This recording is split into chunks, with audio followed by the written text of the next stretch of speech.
Il faut qu'on prenne conscience dans notre société que notre société, elle prétend être moderne, mais elle ne l'est pas en réalité. On régresse. On régresse parce qu'il y a moins de dialogue entre les parents et les enfants. Il y a moins de, je dirais, d'autorité de l'adulte vis-à-vis de la jeunesse.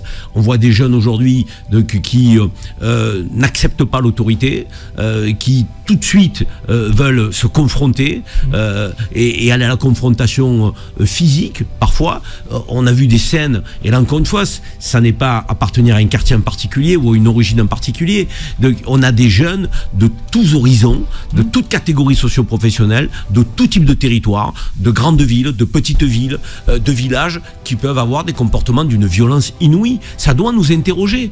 Mais ça doit nous interroger non pas en fragmentant la société, en la fracturant comme certains le font, en divisant sur les plateaux télé. Oui, donc invasion migratoire, oui, c'est culturel, l'utilisation du couteau, le crime au couteau. Non, non, c'est pas l'invasion migratoire. D'abord, il n'y en a pas d'invasion migratoire dans notre pays, et c'est pas l'immigration qui est la cause de tous les maux MAUX, et notamment de tous les crimes et de tous les viols dans notre société. Il faut qu'on arrête de se raconter des histoires. Donc, et il n'y a aucune dimension culturelle derrière, donc un geste de ce type pour un adolescent qui prend un couteau, qui va poignarder qui que ce soit. Il n'y a pas de dimension culturelle. Quentin, je ne sais pas quelle dimension culturelle on peut aller chercher. Justin, je ne sais pas quelle dimension culturelle on peut aller chercher. Alors c'est plus facile quand effectivement c'est quelqu'un d'origine maghrébine africaine, on va aller chercher le côté ouais mais ce sont c'est tribal leur comportement. Il faut qu'on arrête.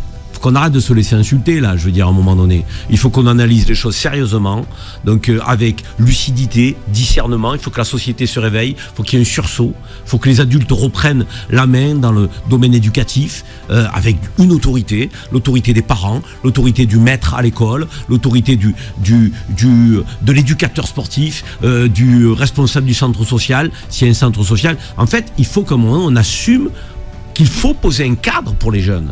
Il faut poser un cadre, parce qu'ils ne prennent même pas conscience parfois de ce passage à l'acte.